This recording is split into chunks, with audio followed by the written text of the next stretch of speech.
The Great Hall of the Galactic Council stretched for miles in every direction. Its crystal walls caught the light from 3 different suns and threw rainbow patterns across the floor. In the center of this massive space, representatives from the most powerful species in the galaxy sat in their floating chairs, discussing matters that affected billions of worlds. Admiral Vexthar of the Zephyrian Empire leaned back in his energy throne, his purple skin glowing with satisfaction. His people had ruled the Eastern Spiral Arm for over 10,000 years. They could bend energy itself to their will, creating weapons from pure light and shields from compressed starfire. No species had ever stood against them and survived. Beside him floated Commander Krill of the Kythera Collective. Her bioorganic suit pulsed with living tissue that could adapt to any environment. The Kythera had grown their ships from massive, space-dwelling creatures, turning biology itself into technology.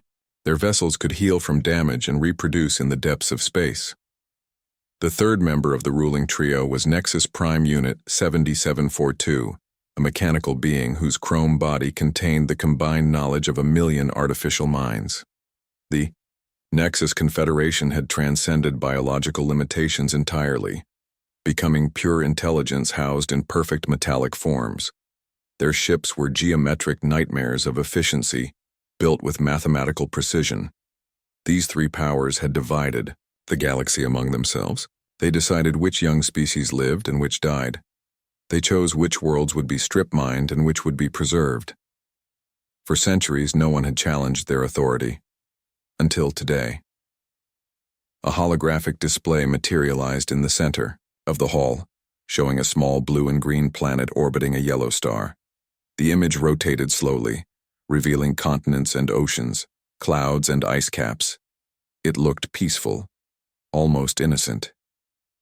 Earth, Vexthar said, his voice dripping with amusement. The latest species to achieve faster-than-light travel. They call themselves humans. Commander Krill's biosuit shifted colors as she examined the data. How long have they had space travel? Less than a century for basic orbital flight, Nexus Prime Unit 7742 replied in its mechanical voice. They only achieved faster-than-light capability 15 years ago. By galactic standards, they are infants.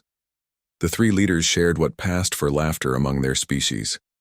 A century of space travel was nothing. The Zephyrians had been traveling between stars for 50,000 years. The Kythera had been growing bioships for 30,000. Even the relatively young Nexus Confederation had existed for 10,000 years. Show us their defenses, Vexthar commanded. The hologram shifted to display Earth's orbital space. Small space stations circled the planet like tiny metal dots. Weapon platforms floated at the edge of their solar system, bristling with primitive-looking cannons and missile tubes. Energy shields flickered weakly around their major installations. Vexthar studied the display with growing amusement. Nuclear weapons? Kinetic projectiles? Energy shields that a child could penetrate? He turned to his companions. These humans defend themselves with technology we abandoned 20,000 years ago. Commander Krill's organic sensors analyzed the human weapons. Their most powerful nuclear device produces approximately 50 megatons of explosive force. My bioship's healing capability could repair damage from 1,000 such weapons without strain. Nexus Prime Unit 7742 calculated rapidly. Their kinetic railguns achieve a muzzle velocity of approximately 10% light speed. Our defensive matrices could deflect such projectiles with minimal energy expenditure. Their energy shields operate on basic electromagnetic principles that we mastered millennia ago. The hall filled with the sounds of alien laughter. Representatives from dozens of minor species joined in the mockery. The humans had somehow stumbled upon faster-than-light travel, but their defensive capabilities were laughably primitive. They probably think their nuclear weapons make them dangerous, Vexthar said, wiping tears of mirth from his glowing eyes. Do they not realize that we glass entire continents before breakfast? Perhaps they believe their energy shields will protect them, Commander Krill added, her biosuit rippling with amusement. I have seen planetary shields that could withstand the explosion of a star. These human barriers would not stop a determined insect. Nexus Prime Unit 7742 accessed historical databases. Analysis indicates similar technological development patterns in 847 previous species. All were successfully subjugated within standard time parameters. Estimated resistance duration for human forces, 3.7 hours. The council chamber erupted in fresh waves of laughter. 3.5 hours? Most species managed to hold out for at least a few days, even with primitive technology. The humans seemed even weaker than usual. "This is perfect," Vexthar declared, rising from his energy throne. "The galaxy needs to be reminded of what happens to species that dare to reach for the stars without permission.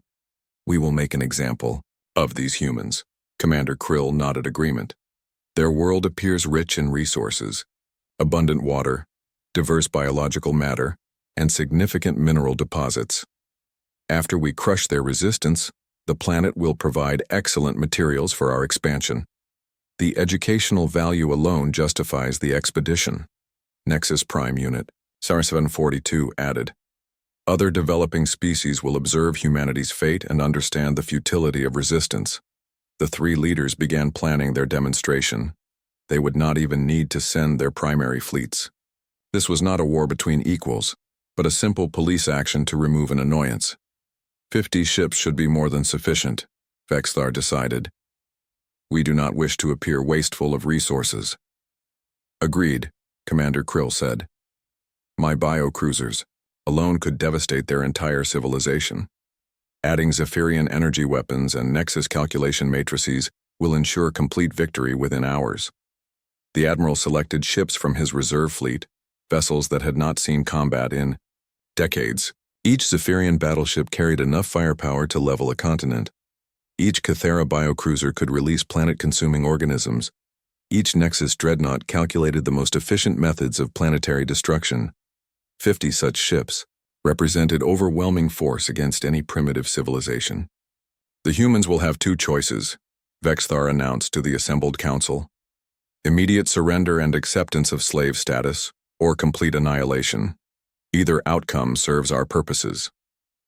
The minor species representatives nodded enthusiastically. They had all faced similar ultimatums in the past and chosen surrender. The smart ones had submitted quickly and earned positions as servants to the great powers. The stubborn ones had been reduced to radioactive dust. "When do we begin this demonstration?" Commander Krill asked. "Tomorrow," Vexthar replied. "No need for extensive preparation against such weak opposition. We will drop out of hyperspace, at the edge of their solar system, demand surrender, and conclude the matter before the day ends."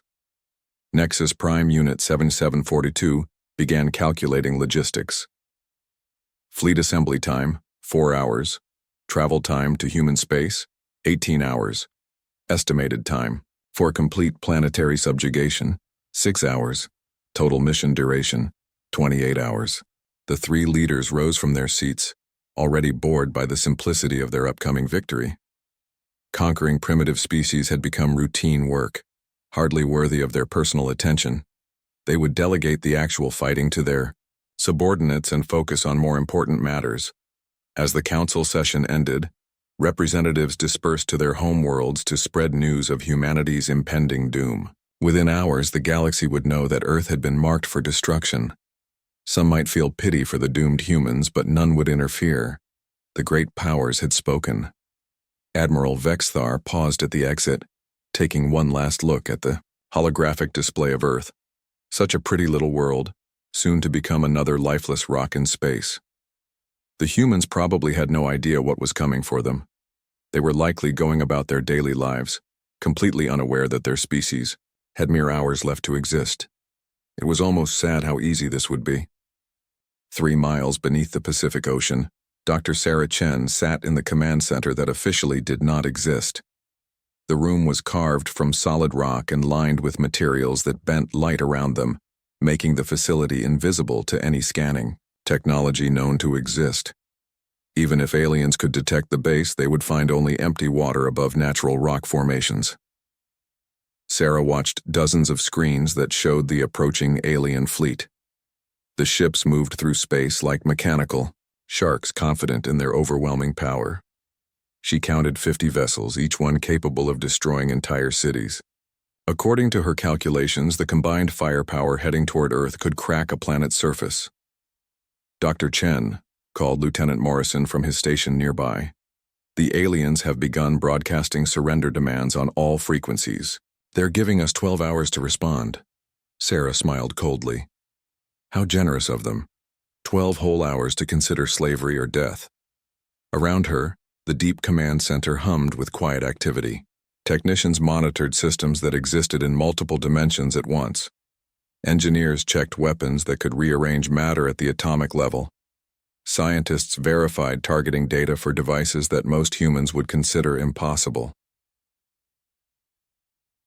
The facility had been built in absolute secrecy over the past 30 years.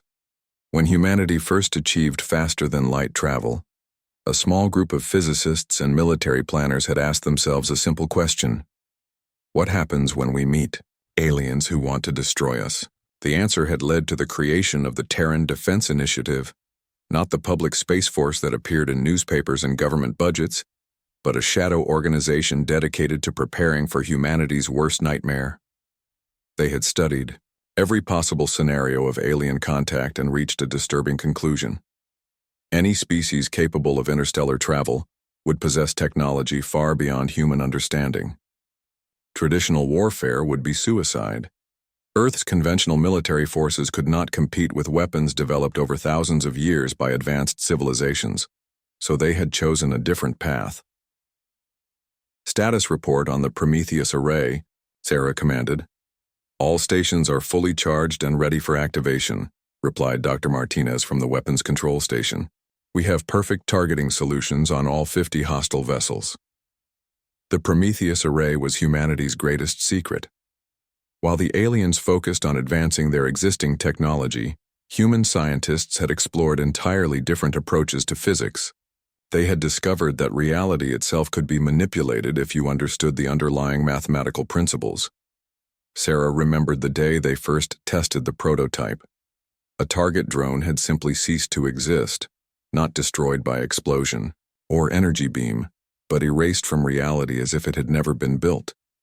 The quantum equations that governed matter and energy could be rewritten, changing the fundamental nature of existence within a localized area. What about the gravitational anchors, she asked. Online and ready, confirmed Dr. Patel. We can lock the entire alien fleet in place once they enter the trap zone. The gravitational anchors were almost as impressive as the main weapons. By creating artificial gravity wells, they could prevent enemy ships from moving or escaping. The aliens would find themselves frozen in space, unable to retreat or maneuver while humanity's true defenses destroyed them. Phase shift torpedoes? Loaded and programmed, replied Commander Jackson. Each torpedo is currently existing in parallel dimension 17. On your command, they will shift back into normal space inside enemy vessels. Sarah nodded with satisfaction. The phase shift torpedoes were her personal favorite among their impossible weapons. They bypassed all known defensive systems by traveling through dimensions that most species never even detected. The aliens could have perfect shields and infinite armor, but they could not stop weapons that approached from outside normal reality. Quantum hunters? Standing by in fold space, answered Dr. Kim. We have 3 hunters assigned to each enemy vessel. They will materialize simultaneously throughout the alien fleet when you give the word. The quantum hunters were perhaps the most disturbing of their weapons. Each one was a small device that could exist in multiple locations at once, appearing inside enemy ships through quantum tunneling effects. They carried antimatter warheads that would detonate in the most critical areas of each vessel. Sarah looked at the tactical display showing Earth's defensive perimeter. To alien sensors, it appeared laughably weak.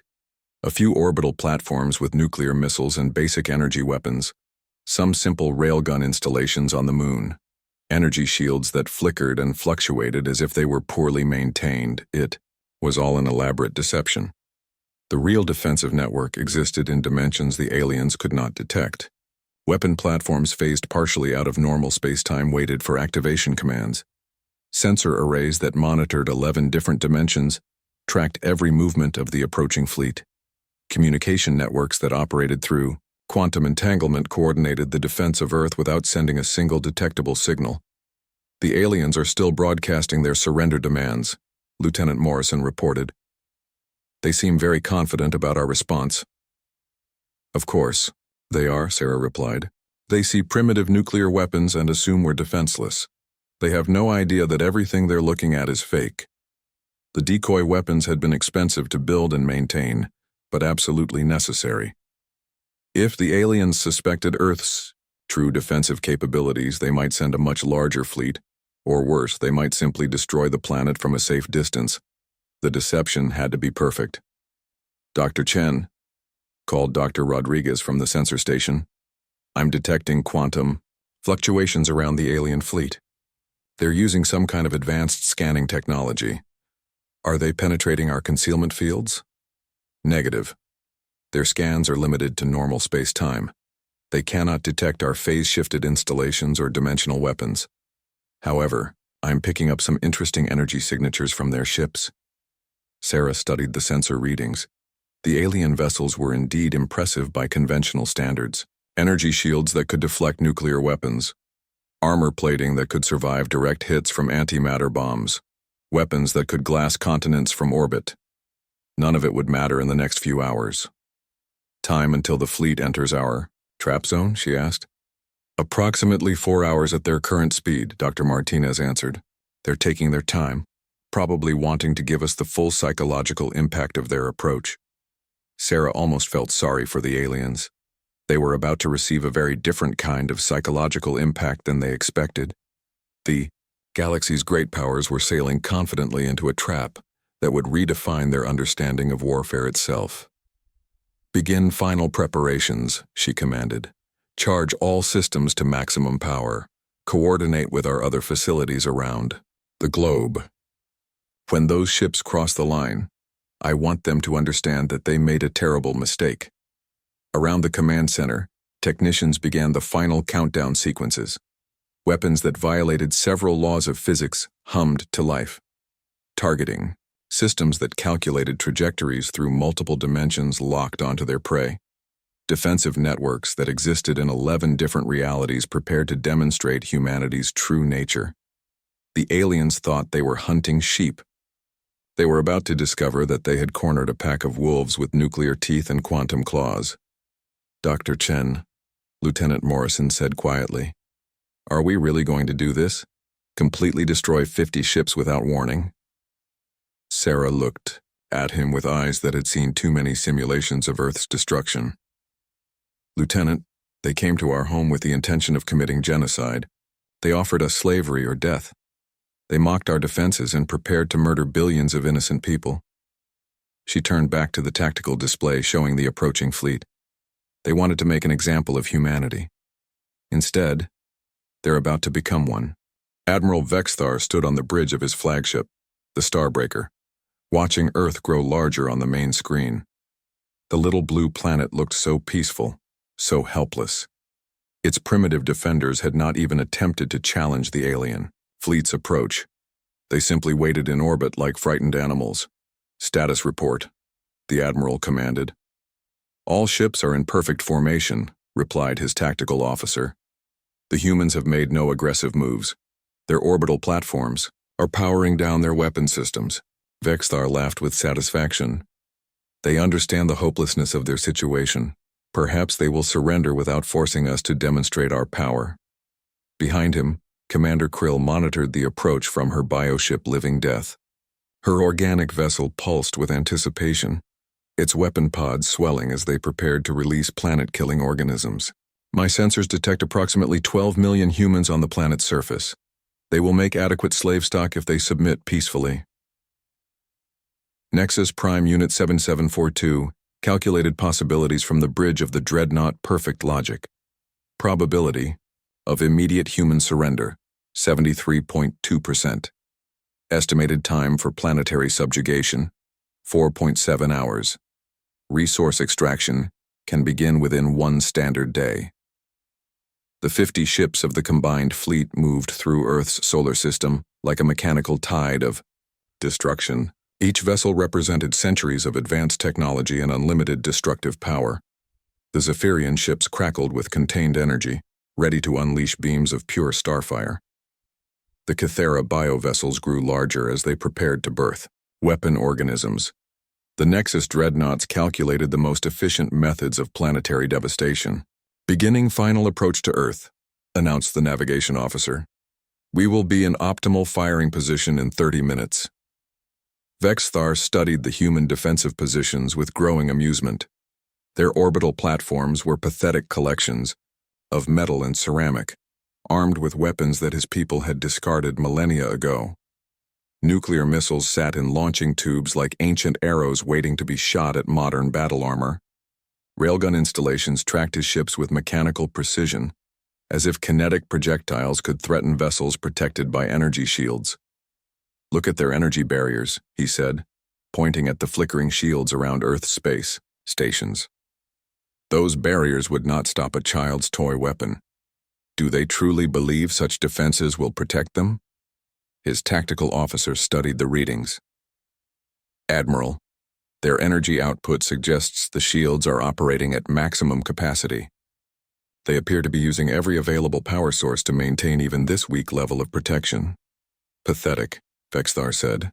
"We could penetrate those barriers with our auxiliary weapons while our main guns remained powered down." On the bioship Living Death, Commander Krill detected something unusual. Her organic sensors, evolved over millions of years to detect the slightest changes in their environment, registered strange fluctuations in the space around Earth. It was subtle, almost undetectable, like the feeling of being watched by an unseen predator. "Something is different about this system," she reported, over the communication channel. "My biosensors detect quantum disturbances that do not match normal space-time patterns."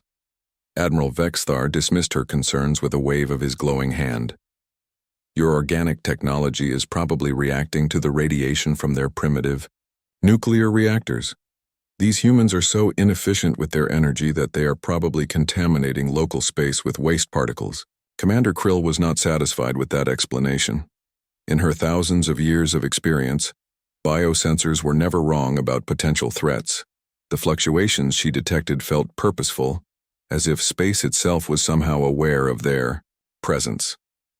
But her allies seemed confident, and 50 ships represented overwhelming force against any primitive civilization.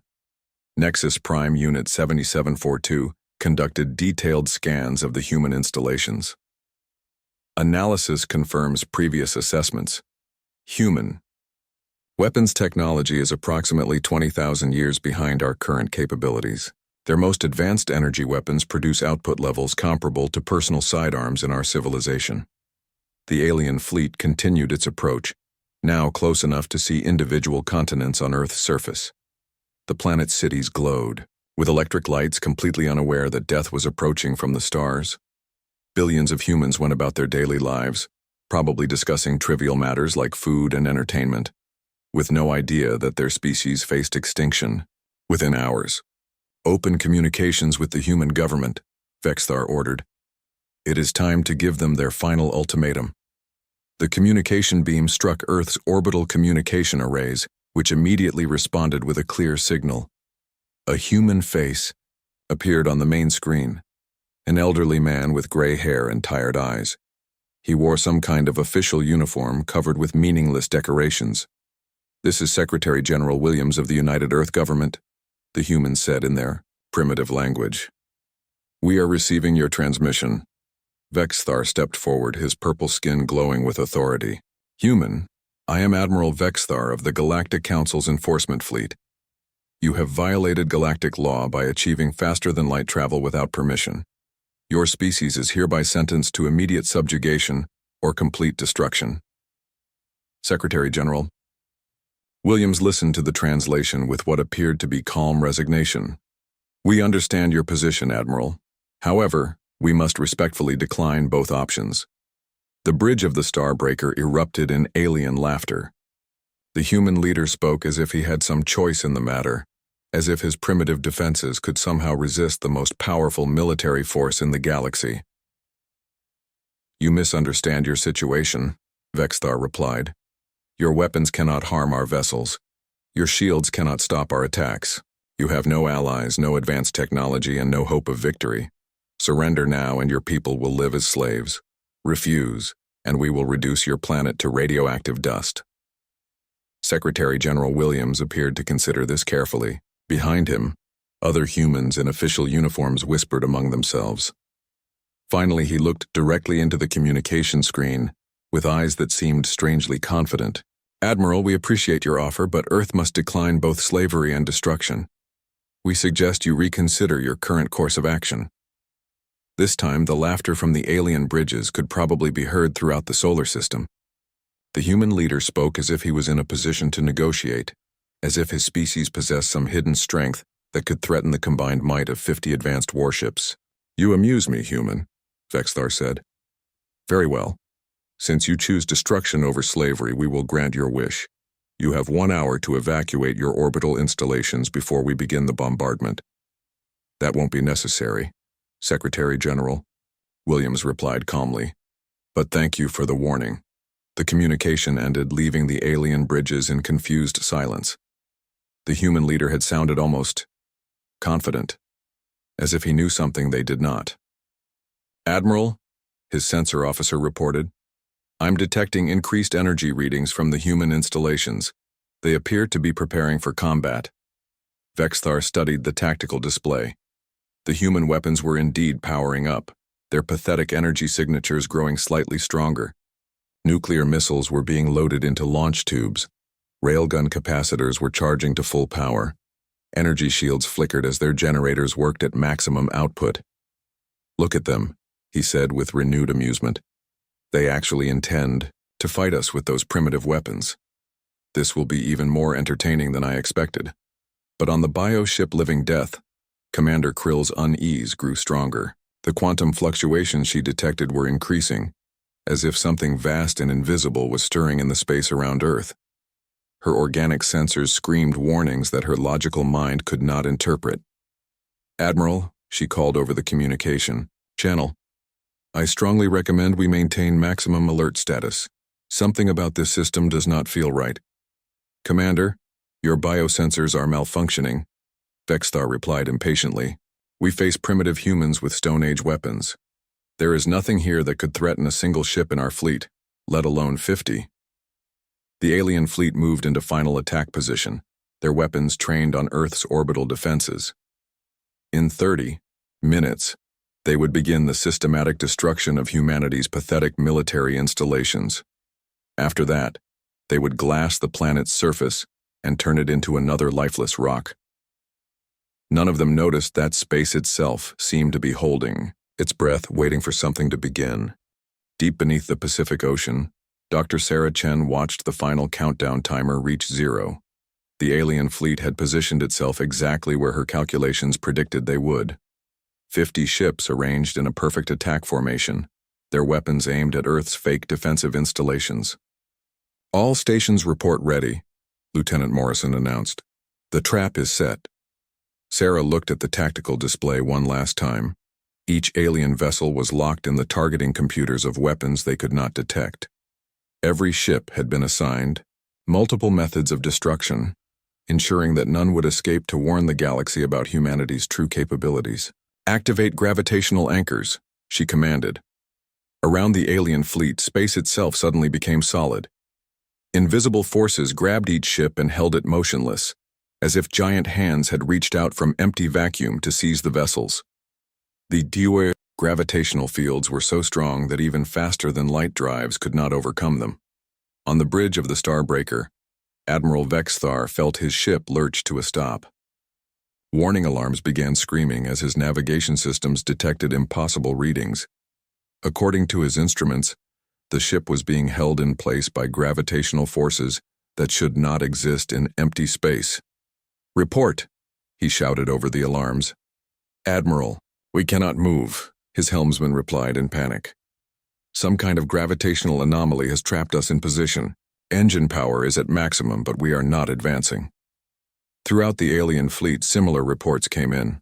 The Kithra bioships found their organic propulsion systems useless against the invisible bonds. The Nexus dreadnoughts calculated frantically, trying to understand what force could create localized gravity wells in empty space. This is impossible, Commander Krill transmitted from her bioship. My sensors show no massive objects that could generate such gravitational effects. Nexus Prime Unit 7742 ran through every possibility in its vast database. No known natural phenomenon matches these readings. The gravitational anchors appear to be artificial constructs operating on principles outside our understanding of physics. Admiral Vexthar refused to accept what his instruments told him. Primitive humans could not possibly possess technology capable of manipulating gravity itself. There had to be some mistake, some equipment failure that made the situation appear worse than it actually was. Fire all weapons at the human installations, he commanded. We will destroy their defensive platforms and break free of whatever trick they are using. The alien fleet opened fire with everything they had. Energy beams that could melt continents lanced out toward Earth's orbital platforms. Antimatter missiles streaked through space carrying enough destructive power to crack a moon. Bioorganic weapons prepared to release planet-consuming organisms. Every single attack struck its target perfectly. The human orbital platforms exploded in brilliant flashes of light.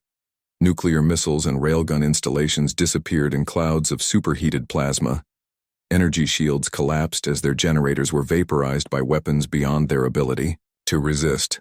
For a moment, the aliens felt satisfaction. Perhaps destroying the human installations would break whatever was holding their ships in place.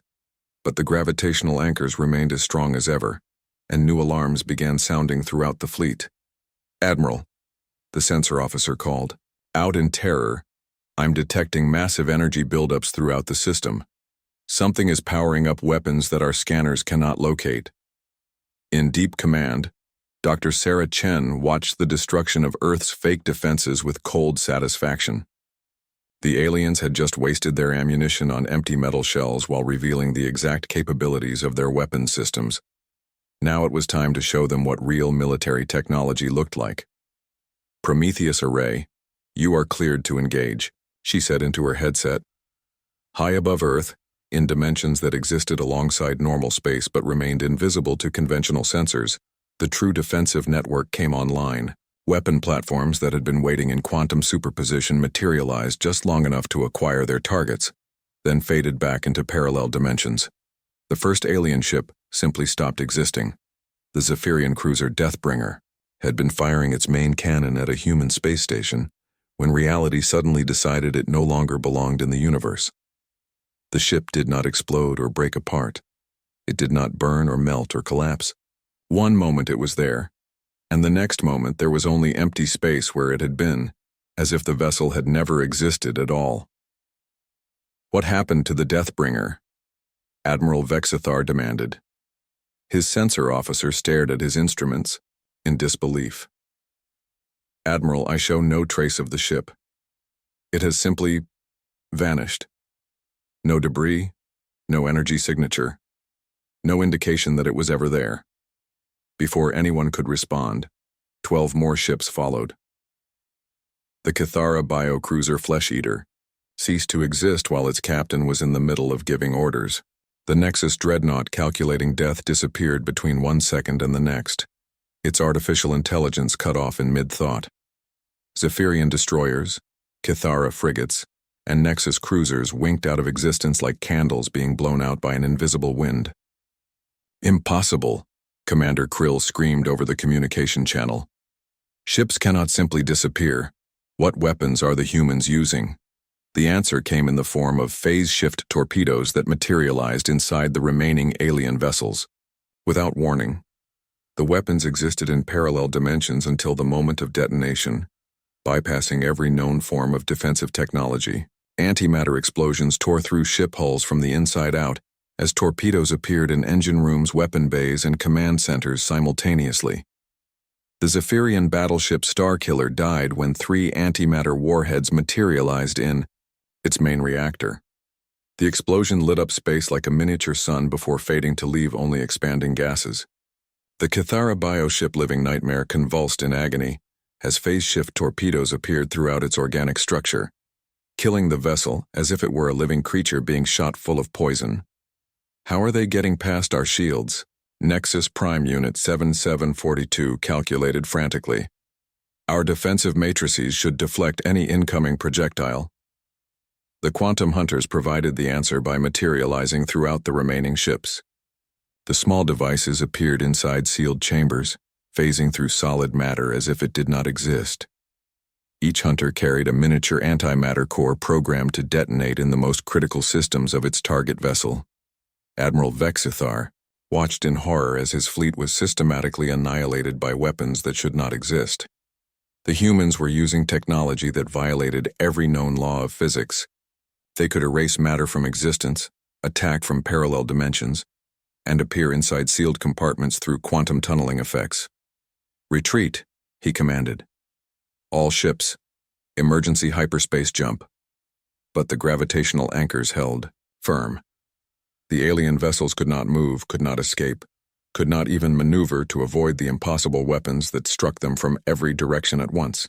They were trapped in a killing field designed by minds that understood warfare on levels the aliens had never imagined. The slaughter continued with mechanical precision.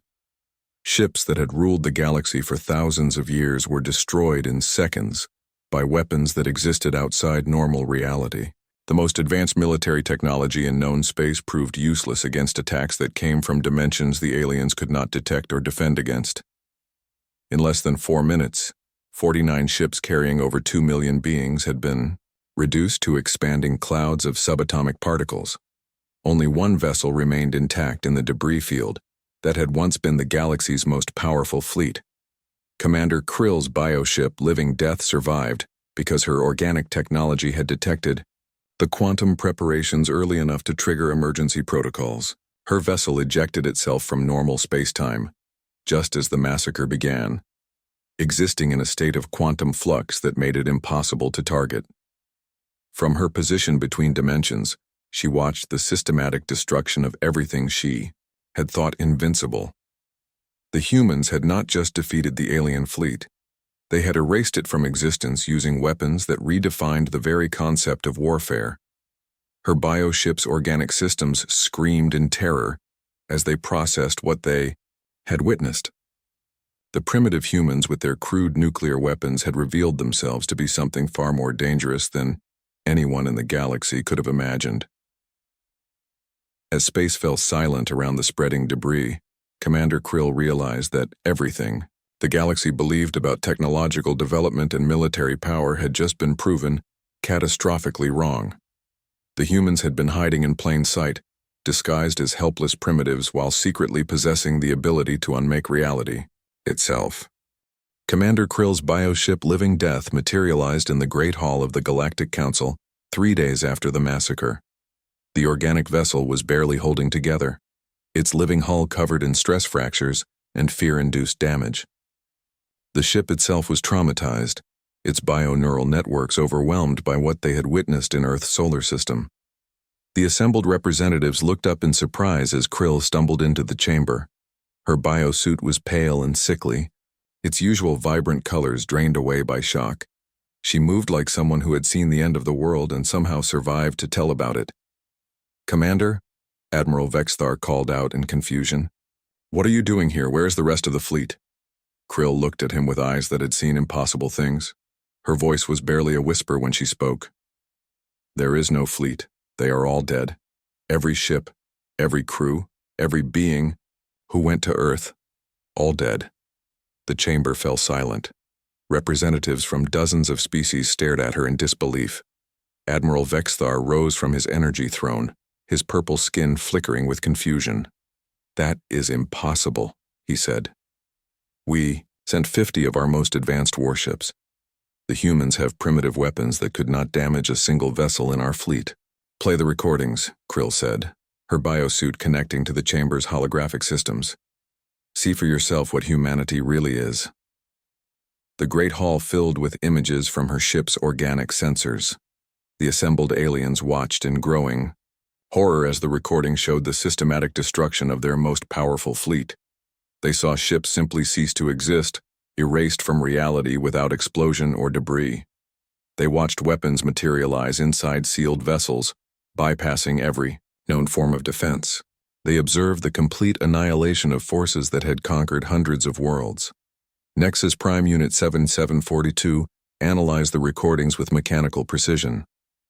This data cannot be accurate. These weapons violate fundamental laws of physics. Matter cannot simply disappear from existence. Yet it did, Krill replied. 49 ships carrying 2 million beings were erased from the universe in less than 4 minutes. The humans did not just defeat our fleet, they unmade it. The chamber erupted in panicked discussions. Representatives from the minor species huddled together in fear. Even the great powers seemed shaken by what they had witnessed. The recordings showed technology beyond their understanding, weapons that operated on principles they had never encountered. Admiral Vexthar studied the holographic replay, his glowing eyes wide with shock. How is this possible? Our intelligence reports showed only primitive nuclear weapons and basic energy shields. It was all fake, Krill explained. Everything we observed was an elaborate deception. The humans deliberately made themselves appear weak and defenseless while hiding weapons that can manipulate reality itself. The implications struck the assembled aliens like a physical blow. If the humans could disguise their true capabilities so completely, how many other species might be more dangerous than they appeared? How many primitive worlds might be hiding similar secrets? Show them the final transmission, Krill said quietly. The holographic display shifted to show the last moments of the battle. As the alien fleet was being destroyed, a calm human voice had broadcast on all frequencies. The translation systems rendered it in each species' native language, but the cold professionalism was universal. You came to our home with the intention of conquest and genocide, the human voice said.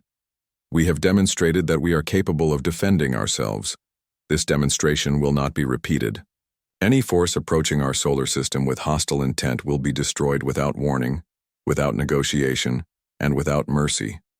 We suggest you inform the galaxy that Earth is not available for conquest. The message ended, leaving the chamber in stunned silence. The humans had not gloated or threatened. They had simply stated facts in the same tone someone might use to discuss the weather. The casual efficiency was more terrifying than any declaration of war. They knew, whispered one of the minor species representatives. They knew exactly what we were planning and prepared accordingly. Nexus Prime Unit 7742 calculated rapidly. Analysis of the engagement suggests the humans have been monitoring galactic communications for an extended period. They were aware of our intentions before we departed for Earth.